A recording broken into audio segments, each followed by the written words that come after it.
SP সাহেব আমাকে শেষ করতে চাইছিলেন এবং তার জন্য যা যা করা দরকার উনি তাই করেছেন। রাজনৈতিক ক্ষমতা কাজে লাগিয়ে উনি আমাকে সাসপেন্ড করেছিলেন এবং আমার সাসপেনশন যাতে না ওঠে তার জন্য সব রকম চেষ্টা উনি চালিয়ে গেছেন। কিন্তু সেটাও যখন উনি আটকাতে পারলেন না, তখন একটা মিথ্যে গল্প সাজিয়ে আমার চাকরির থেকে আমাকে ডিসমিস করে দেবার ব্যবস্থা করলেন। আর গল্পটা যে কতটা কাঁচা আর বানানো সেটা তো আপনারাই ইনভেস্টিগেট করে দেখেছেন। গল্প আমি বানাচ্ছি কি তুই বানাচ্ছিস? হারামজাদা! মিস্টার ঘোষ, এটা আপনার কোনো পাড়ার রগ নয়। যেখানে দাঁড়িয়ে আছেন সেই জায়গাটাকে সম্মান জানাবার চেষ্টা করুন। আপনি বসুন।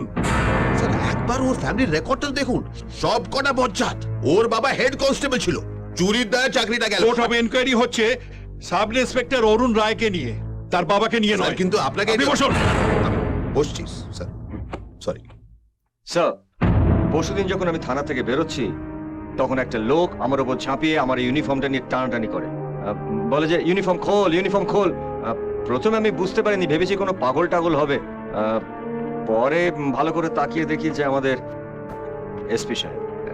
তখন বুঝতে পারলাম যে অনেকদিন বাড়ির বাইরে থাকার জন্য মানসিক ভারসাম্য হারিয়ে ফেলেছে, মানে ওই পাগলের কাছাকাছি আর কি। কি বলছে? আর কোনো উপায় না পেয়ে আমি কনস্টেবলদের সাহায্য নিয়ে ওনাকে হাসপাতালে ভর্তি করি। তাই এসপি সাহেব বেছে বেছে আপনার ওপরই বা ঝাঁপিয়ে পড়লেন কেন? আরো তো অনেক পুলিশ অফিসার আছে।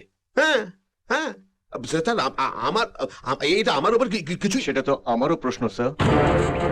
স্যার, আমি কি দোষ করেছি স্যার? আমি তো আপনার ছোট ভাইয়ের মতন, তাহলে আপনি কেন আমার সঙ্গে এরকম করছেন স্যার? নাটক করছে, এই নাটক করছে স্যার। 2 মাস এই লোকটা আমাকে একটা ঘরের মধ্যে আটকে রেখেছিল স্যার। আপনার কথা বিশ্বাস করবো কি করে? আপনি তো কোনো কিছু প্রমাণই দেখাতে পারেননি। একবার এই লোকটাকে আমার কাছে 1 ঘন্টার জন্য ছেড়ে দিন। 1 ঘন্টাতে পিটিয়ে সব প্রমাণ হাজির করে দেবো। আমি প্রমিস করছি স্যার আপনাকে। পাগলের কাছাকাছি নয়, এ পুরোটাই গেছে। স্যার, আমি আপনাদের সামনে একজন সাক্ষীকে পেশ করতে চাই।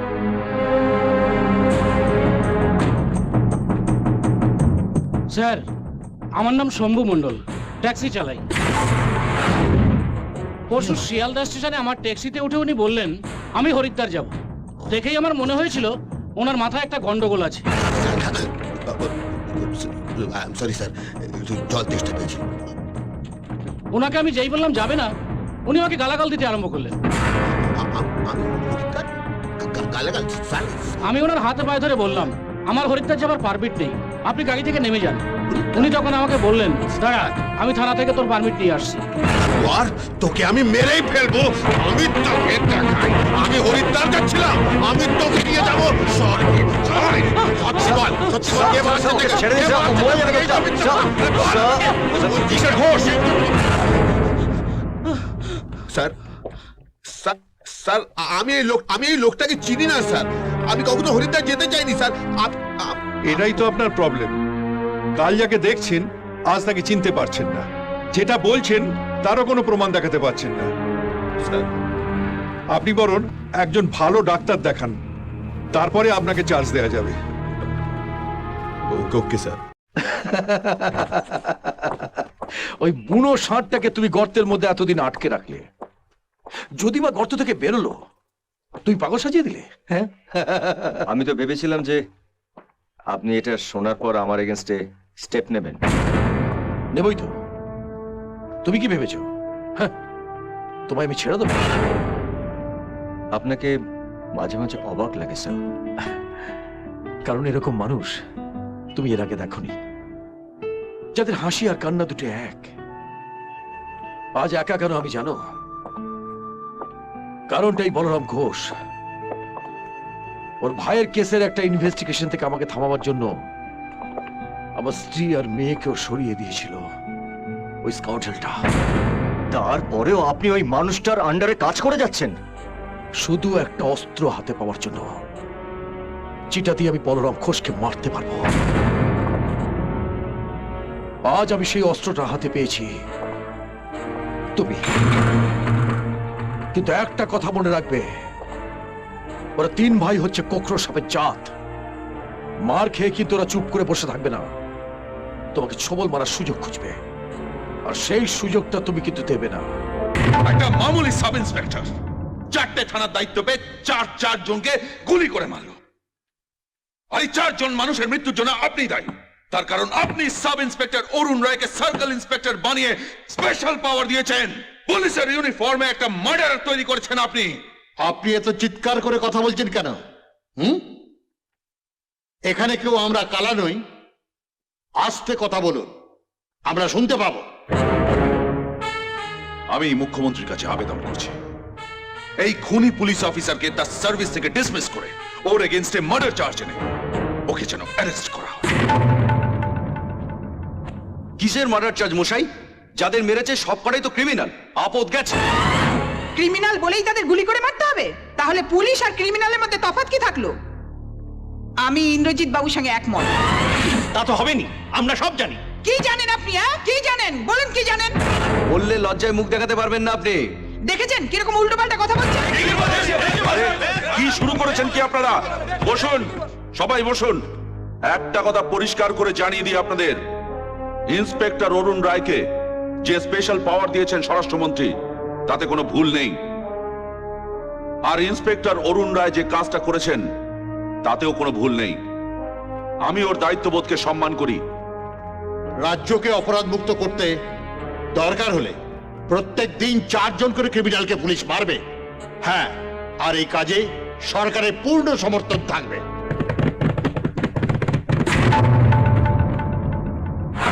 তুই পার্টিতে আছিস কি করতে? একটা বাচ্চা অফিসার যার গলা ধরলে মুখ থেকে দুধ বেরোবে, সে একের পর এক আমার লোকেদের ধরে ধরে শেষ করে যাচ্ছে, আর তুই বসে বসে বাটেলা করে যাচ্ছিস। আরে পার্টিতে আমার কথাই এখন শেষ কথা নয়। পার্টি 2 দলে ভাগ হয়ে গেছে, এক দল আমার দিকে আর এক দল ওই স্বরাষ্ট্রমন্ত্রী মুখ্যমন্ত্রীর দিকে। অরুণের প্রত্যেকটা কাজে ওদের সাপোর্ট আছে। তাহলে আর কি? তুই বসে বসে আঙুল চোষ, আর ওই শালা এসে একের পর এক আমাদের খালাস করে দিয়ে যাক।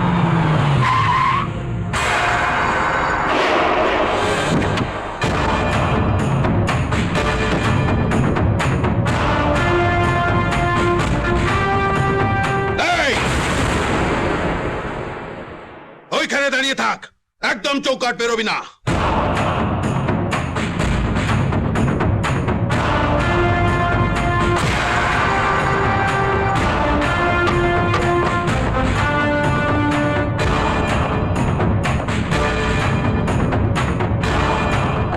এত বড় সাহস হলো কি করে স্কাউন্ডার?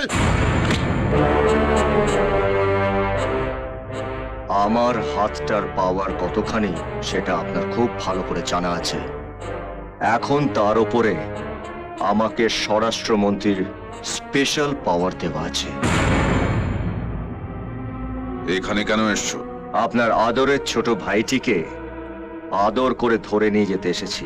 ওই শালা মরার পলক গজিয়েছে না, এখানেই খালাস করে দেবো। কি করেছো? যেসব বেআইনি অস্ত্রগুলো ধরা পড়েছিল সেগুলো আমদানি করেছিল আপনার এই ছোট ভাই। এই, তোর কাছে কোনো প্রমাণ আছে? প্রমাণ ছাড়া আপনার চৌকাটে লাথি মারি? শান্তিলাল বাবু। Yes sir.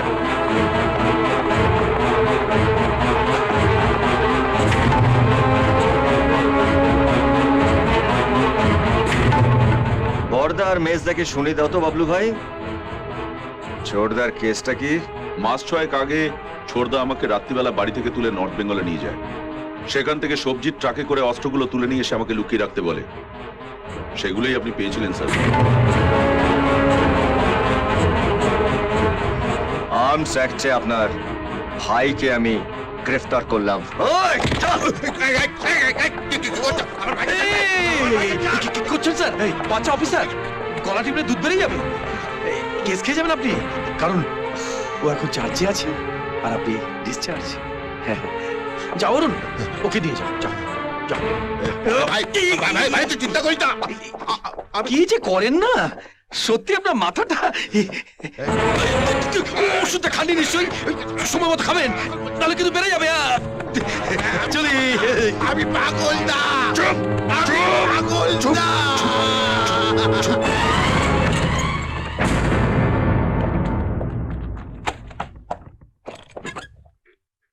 নমস্কার, এদিকের খবর শুনেছেন তো? ছোট লকআপে আর্মস অ্যাক্ট নন বেলেবল। আপনার কি মাথাটা তা খারাপ হয়ে গেছে নাকি বলুন তো? আগে না, ওটা আপনার বড়র হয়েছে, এসপি সাহেবের। আমার মাথা ঠিকঠাক আছে। আপনি জানেন আপনি কাকে অ্যারেস্ট করেছেন? আসলে কি জানেন ম্যাডাম, এখন আর বায়োডাটা দেখে কাউকে ছাড়ছুড় দেওয়া হয় না, ক্রাইম ডাটা দেখে তুলে নেওয়া হয়। খবরের কাগজে তো দেখেছেন কত হুনু মুনু আন্দার হয়ে গেল। আইনে সাফ কথা, যত বড়ই হুনু হোক, লেজে আগুন লাগলে লঙ্কা পুড়বেই। রাখুন আপনার তত্ত্ব কথা। আপনি অর্জুনকে ছাড়বেন কিনা সেটা বলুন।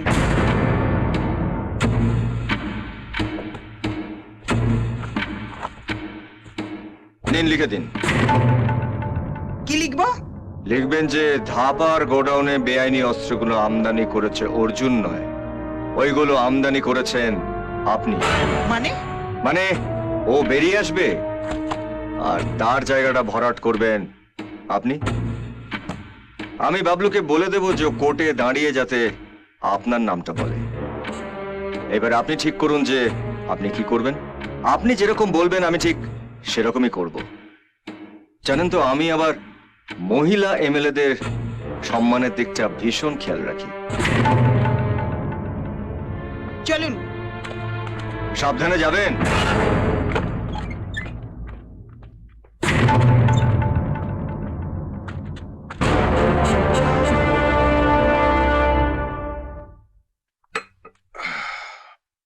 কত বড় আসপর্দা ভাবুন। আমাকে বলে কিনা যে আপনি স্বীকারোক্তি লিখে দিন যে ওই অস্ত্রগুলো আপনি আমদানি করেছেন। তাহলে আমি পার্টি প্রেসিডেন্ট ইন্দ্রজিৎ ঘোষের ভাইকে ছেড়ে দেবো আর ওই জায়গাটা আপনি ভরাট করবেন। মরবে সালা, নির্ঘাত আমার হাতে মরবে। গোয়ার তুমি করিস না। অরুণকে মারার কথা না ভেবে আগে নিজেদের বাঁচার কথা ভাবতে হবে। সালা কি করবে, কি করবে ও? হ্যাঁ, কলা গাছের মতন গোড়া থেকে কেটে ফেলবো। সাম, তার আগেই ও এসে না তোর হাতে হাত করা পড়ায়। একবার এই বাড়িটা সার্চ করলি তো হয়ে গেল। কেঁচো ঘুরতে কেউ টেবিলে পড়বে তখন। তুমি কেঁচো কেউটে কি সব যেন বলছিলে ইন্দ্রজিৎ দা? তোর কাছে যে ড্রাগস, সোনা, টাকা ফাকা আছে সব আমার বাড়িতে পাঠিয়ে দেওয়ার ব্যবস্থা কর। কাল আমি নর্থ বেঙ্গল যাচ্ছি পার্টি মিটিং এ। ওখানে আমার এজেন্ট আছে সালিম, ওগুলো ওর কাছে রাখার ব্যবস্থা করে দেবো। তুই কাল কটায় বেরোচ্ছিস? সকাল 8টা।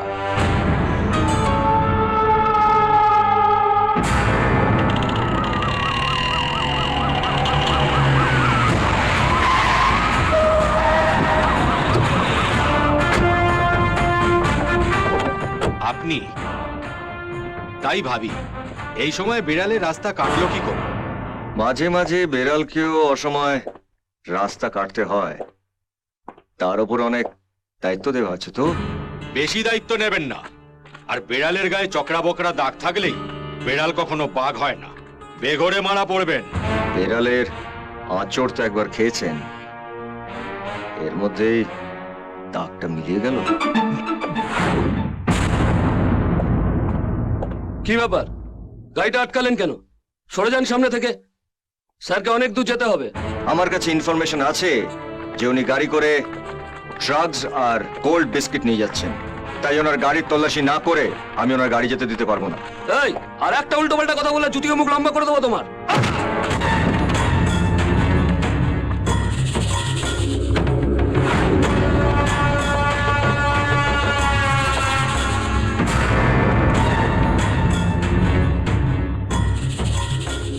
কি ব্যাপার?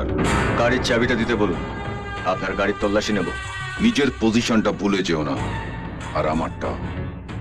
তোমার মতন মামুলি পুলিশ অফিসারকে আমি আমার জুতোর তলায় ফেলে টিপে মারতে পারি।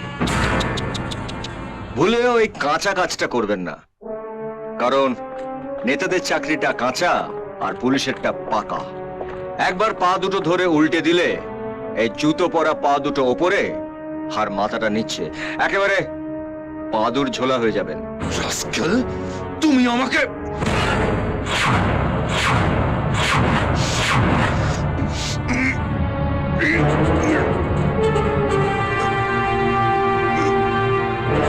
পাবলিক দেখছে, পাড়াপাড়ি করবেন না, নইলে মাঝ রাস্তাতেই মাদুর ছোলা হয়ে যাবেন। চাবিটা দিন।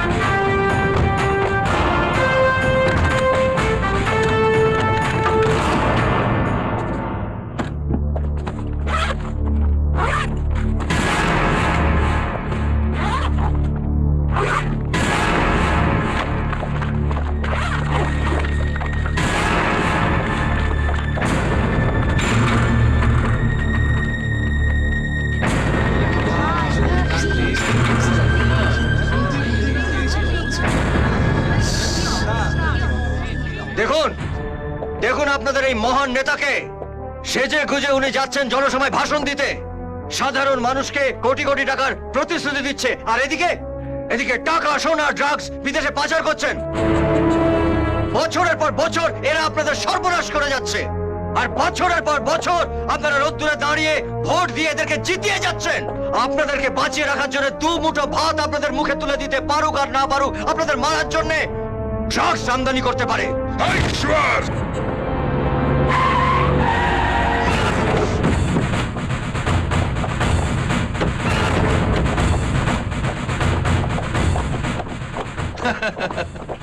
তুমি এখানে ধরেছো আর আমি সারা রাস্তা খুঁজে বেড়াচ্ছি। হ্যাঁ, সিবিআই অফিসার, গোল্ড আর ড্রাগ পাচার অপরাধে আমরা আপনাকে গ্রেপ্তার করলাম।